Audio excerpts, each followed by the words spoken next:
You're saying that the story of what's happening in the White House is being misreported. Yes. Maybe you don't want to believe what is coming out in the press, but it's not just... I read all of it. I read all of it and I watch your show. It's not just reporters saying this. It's members of your own party who are saying this. Ben Sasse was talking to Hugh Hewitt last week, and he said this about this op-ed. It's just so similar to what so many of us hear from senior people around the White House, 3 times a week. So it's really troubling and yet in a way not surprising. That's Ben Sasse. Bob Corker, another person. I think the biggest issue they're going to have is figuring out who would not have written a letter like that. So what do you say to them? I think it's really ironic to have senators trying to criticize the White House because they think it's somehow dysfunctional when we have the most dysfunctional Congress, and Ben Sasse himself says that on a regular basis. I don't think either of those gentlemen, I have a high regard for Ben Sasse, but I don't think either of those gentlemen actually knows what's going inside the West Wing. Look, and both of them have been critics of the president and his policies.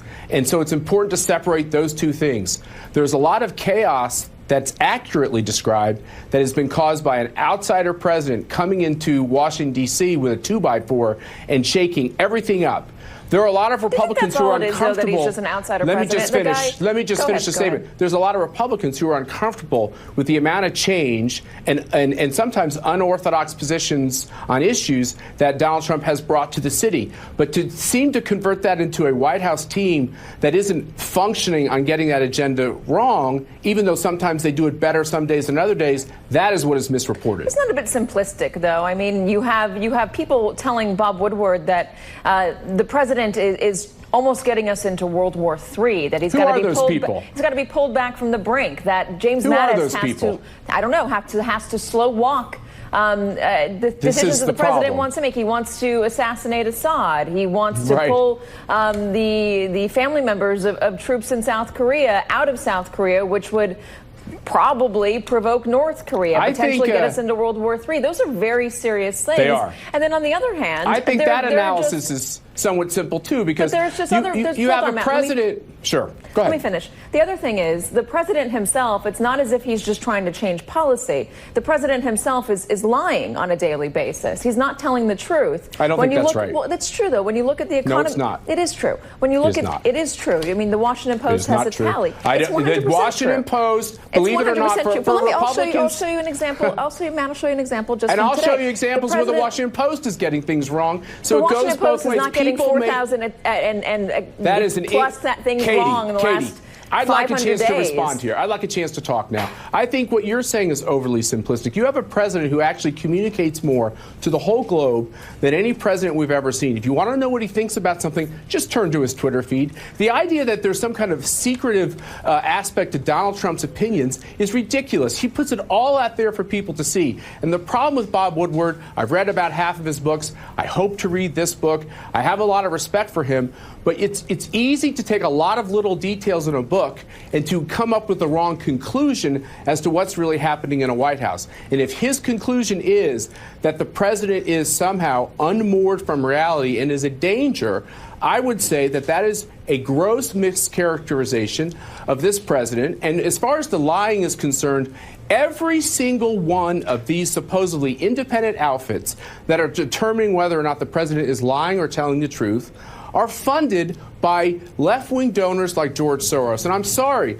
I want NBC News and other media outlets to rely on their own reporting and not on the reporting of these websites and blog sites that say he lies 9,000 times a day. Let me put something on the screen for you. Let's talk about a tweet the president sent out today on the economy. He says the GDP rate, 4.2%, is higher than the unemployment rate, 3.9% for the first time in over 100 years. There are some apples to oranges there. We'll leave that aside. It is not, though, for the first time in over 100 years. That is factually incorrect. When was the last time that was true? That happened during George W. Bush, 2006.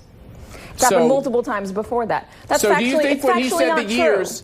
So is he just not aware of how those numbers work? Or is he putting it out there knowing it's false? What's happening there? All I would say is this. is that the apples and the oranges when it comes to economic analysis actually matter.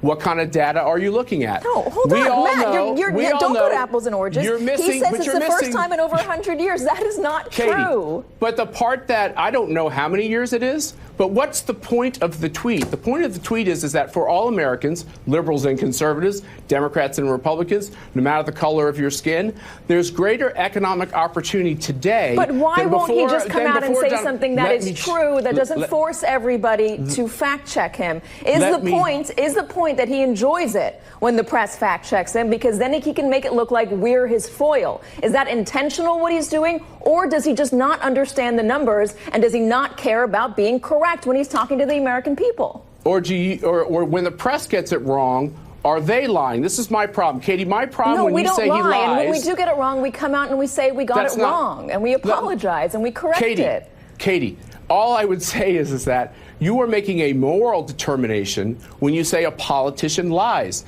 There are times when politicians get it right and politicians get it wrong. On that tweet, I don't know how many years it's been, but I do know this for Americans. It's historic to have the unemployment rate be below the GDP rate. And that's a good thing for all of us. So what you do is you try to find the one little way in which there's a flaw, and you miss the general point. He could just come out and say something true, and that would be the end of it. Just say something true, and that would be the end of it, and we'd report that that is true. He did say something true. He does. Is it true?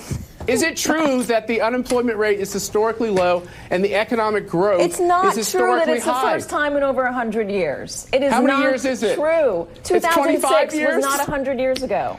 Okay, but the point is this, which is the economy is doing well, and you should cover that.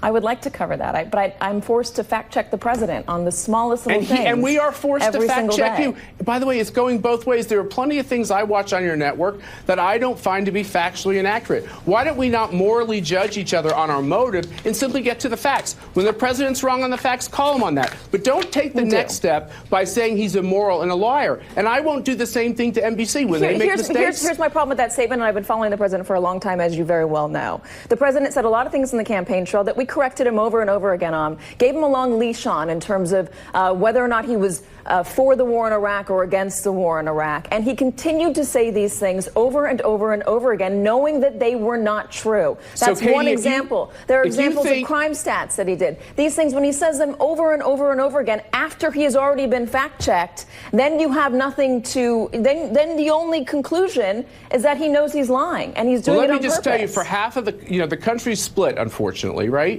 And if you look at poll after poll after poll, we're very polarized. I believe 34% of the country says the president's not or is. We're very polarized politically. And when just so you know, if you want to be viewed and your show wants to be viewed as just calling the balls and strikes and the facts, when you take the extra step to say the president is a quote-unquote liar and that even when he's corrected, he's continued to lie, do you understand why people who have a conservative or Republican point of view and actually see the facts and come to a different moral conclusion, while they have trouble understanding why you have to make the moral step? Why do you have to say that he's done something immoral? You could have a disagreement on what the truth is, and I think that's what's happening in our society more and more. I actually think Donald Trump was against the war in Iraq. I watched all that coverage. Yes, there was some confusion, but there was no confusion with me with watching him and listening to him in his lead up to run for the president and during the war. I worked for the president who is the one who executed that war. It's painful to hear those criticisms, but those criticisms did come from Donald Trump frequently. I'm just going to leave it here, Matt, and it's been enjoyable having you on. We appreciate it. Thank you, Latest Katie. Quinnipiac poll, 32% of the country finds him honest. Just 32%. So.